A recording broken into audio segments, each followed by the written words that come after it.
Last July, I started having this funny dream. I'll tell you all about it, but first I've got to tell you about the video shop. When I was little, I used to play footy. My team trained on Tuesdays and Thursdays, the field by Boamby Creek.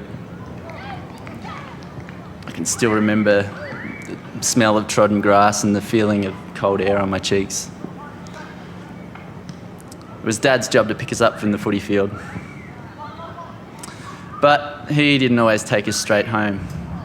Every now and then he'd turn to me and say,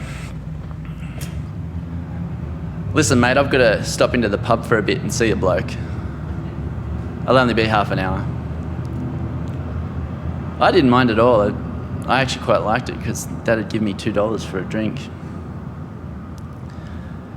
I wasn't allowed in the pub though. I had to wait outside in the car park. It took a while to decide what to spend my $2 on.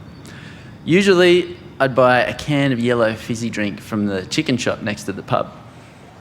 The staff at the chicken shop served a lot of scabby little pub kids. They didn't look me in the eye. I remember this one kid whose mum had given him $20 to buy dinner, and he'd spent the lot on a half-kilo block of chocolate. I was jealous of that kid. So anyway, I sat in the front seat of the car, and I drank the can quite quickly. As the sun set, the cold started to creep into my legs and I'd get bored. There's an old street directory and a grubby blanket in the boot. The book smelled like cold sausages and the blanket smelled like cat wee, but they helped pass the time. Then after a while I'd hear footsteps on the bitumen, the jangle of keys, the clunk of the car door opening, and Dad would get in the car. On this one particular occasion, things went differently though. He looked at me and he said, "I've got a job for you. Grab a piece of paper and a pen out of my bag. I want you to run across the road to the video shop and make me a list. I want a list of 50 good movies that you haven't seen. That way I'll know which ones to rent and we can watch them together." I really liked Dad's plan. I still don't know how he came up with it though, or why.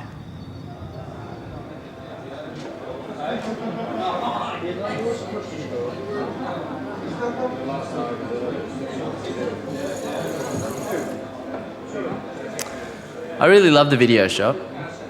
I was really little, you know, I hadn't seen many movies at the time, but I could spend hours in there just looking at the covers of the videos. In my imagination, all movies were as good as Ghostbusters. So I announced my project to Ben Wooten, who worked the front desk at Toormina Video. Ben Wooten didn't seem very impressed. And then I got to work. At the top of the list was a James Cameron movie. I actually had seen that one before, but most of the films on the list I hadn't seen, I promise. Some of them were forgettable. Others were classics. There are a few I thought Mum might disapprove of.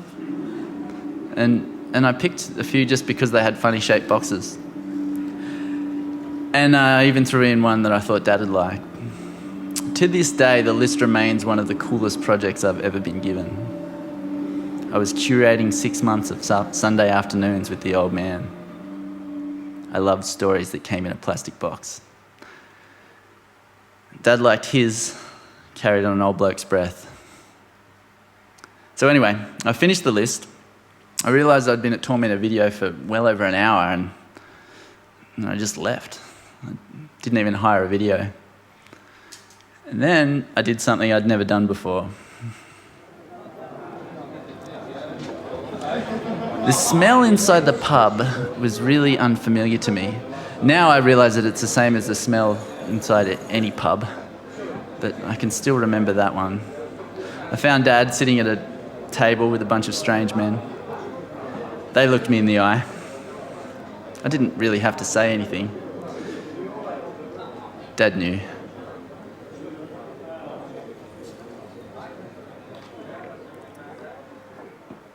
As we drove through Toormina to our house, I read through the list. I didn't get I didn't get very far though. I stopped before I got halfway. He wasn't really listening. When we got home, Mum didn't ask why we were so late. But then she found the list months and months later, she found the list on a pile of papers next to the phone, and she was like, "Pat, what is this? Do you want this?" I didn't really want it. We hadn't hired any of the movies on the list yet. We hadn't watched one of them. We hadn't watched one movie together.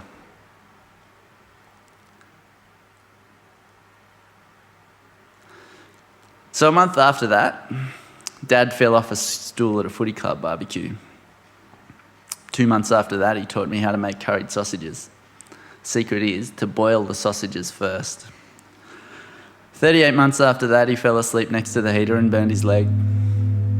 49 months after that, he tried to top himself. 8 months after that, he drove the red car into a ditch. 12 months after that, he went on a bender so bad he got brain damage.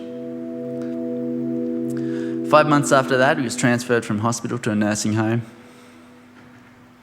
24 months after that, my mum fell in love with someone else. 9 months after that, Dad got locked in the crazy ward.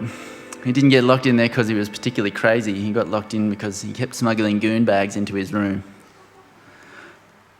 39 months after that, he shat himself at a Father's Day barbecue. 9 months after that, I had the dream, and I started drawing this story. And then, 4 days after that, my dad died. He was waiting for a nurse to bring him a glass of white wine.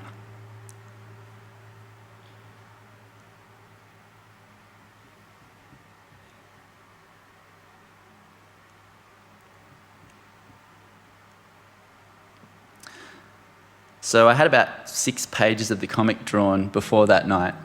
And when I started it, I thought it would take me a week.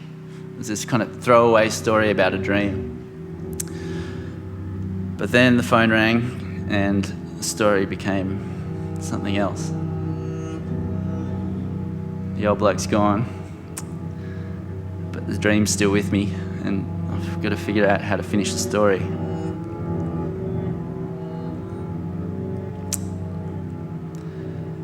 Mum met us at the airport with a red car. We had some errands to run. The first job was to clean out Dad's room at the nursing home and eat all his minties. I went straight for the bookshelf, and on the bookshelf I found this DVD that I bought him the previous Christmas. He told me on 3 separate occasions that he'd watched that DVD. He told me that he thought it was really terrific, but it was still wrapped in plastic.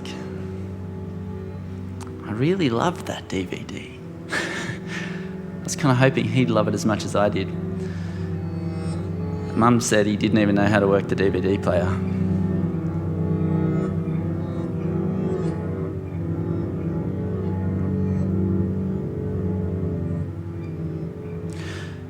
My first thought when I saw him lying there in the coffin was that he looked like a bad waxwork version of Saruman from Lord of the Rings. But when I kissed his forehead and squeezed his hands, they felt just like I remembered, only cold. And then there was the funeral, and I don't really have much to say about the funeral. What do you say about a funeral?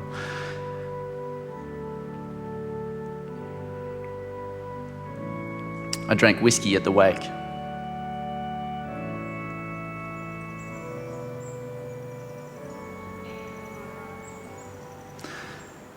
And I still haven't told you about the dream, have I? Here we go then. So in the dream, there's this little girl. She's sitting in the front seat of a champagne-coloured Camry. She's drinking a can of yellow fizzy drink. And the car is in a cold car park outside this big building. The little girl's sitting there. She's bored, she's cold, she's waiting for someone. She's waiting for me. And I am sitting inside the big building at a tilted table, warm under the lamplight. drawing comics.